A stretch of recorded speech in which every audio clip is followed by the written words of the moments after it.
Hello, my name is Jeremy Beckworth, and we are talking here hydrotherapy. What is it and what is the data for it?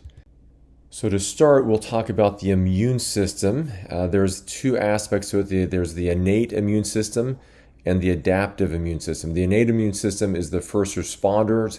It does get weaker with age, but it's a key component when you first have a viral or bacterial infection. It's the first responders to those infections.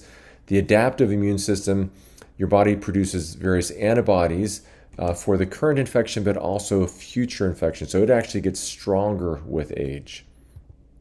So I want to highlight that interferon is one of the key parts of the innate immune system. It is one of the fastest frontline weapons, especially against viruses, but also bacteria. As the name suggests, it interferes with viral and bacterial infections.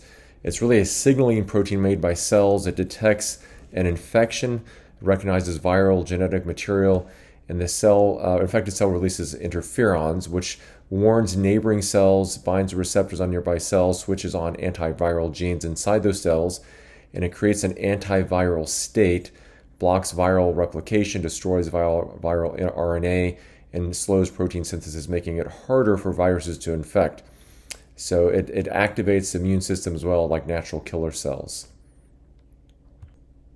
So there are two types of interferons, type 1 and type 2. Type 1 are most important for early response, that's interferon alpha and beta. And then type 2 interferon is interferon gamma, which bridges the innate, kind of the early response, and the adaptive immunity. As this paper states, viruses and interferon, a fight for supremacy. So interferon does battle with viruses and it activates natural killer cells, which kill infected cells early. It turns on genes that produce proteins to fight viruses. So SARS and MERS is a type of coronavirus. And from this paper, they highlight that severe SARS and MERS, a more severe infection, had a higher viral load, makes sense, with a delayed interferon response. So if there was not as good an interferon response, there was worse viral illness. It goes on to say that interferon responses were highest in patients with milder or moderate disease, and were low in patients with severe or critical disease. So the more severe the disease, the interferon activity was less. So again, type 1 and type 2 interferon response was highest, meaning a good immune response in patients with mild disease, and patients with more severe disease had less type 1 interferon response. And you can see that by this graph here. This is interferon levels, and you can see mild disease had a higher interferon response. Severe disease and critical disease had lower interferon response. So interferon, hugely important in fighting off viruses and part of that innate immune system. Interferon mutations or antibodies, an autoimmune attack on interferon has been shown to lead to much worse COVID-19 responses. So you can see here, these are patients with mutations and their interferon levels are much lower. Same thing with antibodies to interferon. So either one of those scenarios leads to lower interferon levels and worse response in COVID-19 infections. So how can you improve your interferon response if it is vitally important for fighting off viruses?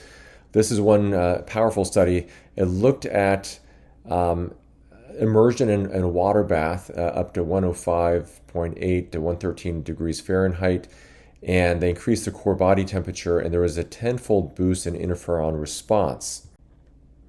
So once core temperature reached about 102 degrees Fahrenheit, there was a significant boost in interferon response. So the volunteers were heated at various core temperatures, blood was drawn, lymphocytes were isolated, and then they were stimulated in a laboratory, and researchers measured how much interferon gamma the cells were capable of producing. And once the core temperature of the person got up to 39, there was a tenfold increase in the ability to produce interferon by those lymphocytes. And actually, it doesn't take a huge increase in body temperature to upregulate genes to fight viruses and interferon production.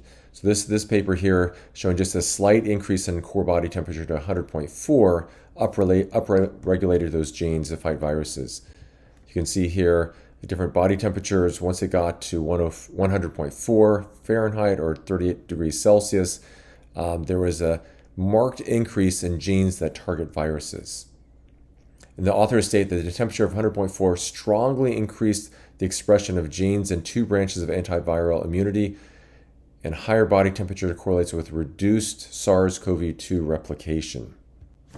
This is another paper showing that a water bath at 103.1 degrees Fahrenheit for 1 hour improved monocytes, which are part of that innate immune response. 12 individuals, and once they did that for an hour, they concluded that the thermal effect of fever directly activates monocytes, which increases their ability to respond to bacterial challenges. So some people like to use cold after heat. Is there any data to support that maybe it would help the immune system? So here's a paper, Immune Changes in Humans During Cold Exposure, Effects of Prior Heating and Exercise. And they found that cold after heat or exercises boosted the immune response with more increased circulating immune cells, such as increased natural killer cell activity, more killing activity, and increased interleukin-6 level. So this study looked at heat or exercise followed by cold, and then they noticed that there was a boost in natural killer cell activity. They had 4 groups in the study. Two groups sat in water. One was more lukewarm. One was more warm at 100.4. They did this for an hour. There's 2 exercise groups. One was in cooler water. One was in slightly warmer water. And then after this, they exposed them to cold at 60 and 120 minutes. And what they found was whether you were in hot water or with exercise, natural killer cell activity increased after cold exposure. So if you're in hot water or if you're exercising and then later got into a cool temperature, it boosted the natural killer cell activity, boosted that innate immune system. So their conclusion on this paper was that the fall in core body temperature resulting from cold exposure led to a consistent and statistically significant mobilization of circulating cells and an increase in natural killer cell activity and elevations in circulating interleukin-6 concentration, so a benefit in the immune response. So practically, how can we do this? If you want to apply any of these hydrotherapy options where you increase your core body temperature, one would be contrast showers, another hot tubs, sauna, or fomentations. Again, how in a practical sense can you do each of those? Contrast showers, you can do a hot shower, as hot as you can take it for 3 to 5 minutes without burning yourself. You want to be careful about that. And then cold for 1 minute, and it should be less than 60 degrees Fahrenheit. You can cycle that a second or third time if desired. Hot tubs, they will only go up to 104 degrees Fahrenheit for 20 minutes, and then a cold plunge. Saunas, 174 degrees for 20 minutes 3 times a week. Or fomentations, which are hot and moist towels or cloths applied to the body. So these have been all used for quite some time. Over 100 years, these have been applications that have been used. And here are some websites if you want to get some more information on fomentations. So what is better? Would hot water, traditional sauna, or infrared sauna be more beneficial? So this is a paper that looked at that comparison of thermoregulatory, cardiovascular, and immune response to different passive heat therapy modalities. And they compared again hot water immersion versus traditional versus far infrared. So again, this study had 3 groups. Hot water was at 104.9 degrees Fahrenheit for 45 minutes. There was a traditional sauna, 10 minutes at 150.8 degrees Fahrenheit.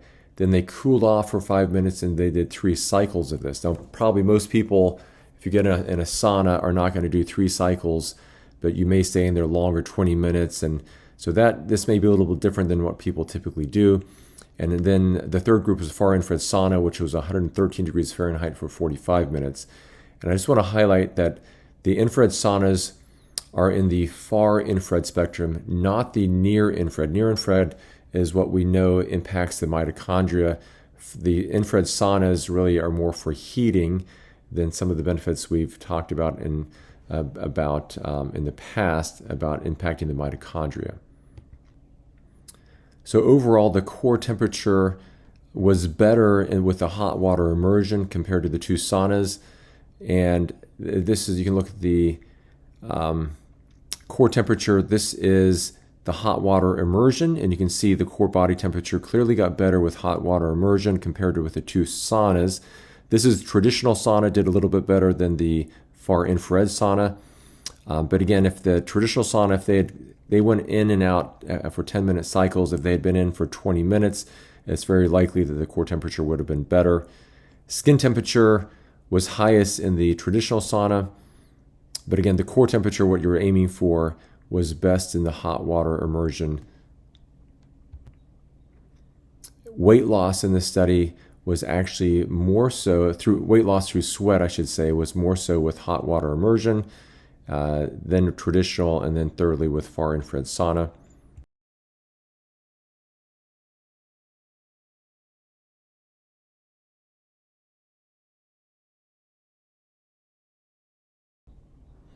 So let's talk a little bit more about saunas. Saunas have been extensively studied in Finland. Most people do this at least once a week there. There's about 5.6 million people in Finland. There's 3.3 million saunas. So the entire population at one time could theoretically be in a sauna. But many studies have come out of Finland on sauna. So a lot of the studies we'll talk about here come from Finland. It's a common practice that they do the sauna followed by a cold treatment, which would be taking a cold shower, jumping in a lake, rolling in snow. So they've done this for years. So saunas have been shown to increase heat shock proteins. There are enzymes that improve immune response and improve protein folding. It improves cytokine or interferon release, and it helps with mitochondrial biogenesis. So new growth, biogenesis, new growth of mitochondria. So the cardiovascular health with saunas. Saunas have been shown to be equivocal to submaximal exercise from a cardiovascular benefit.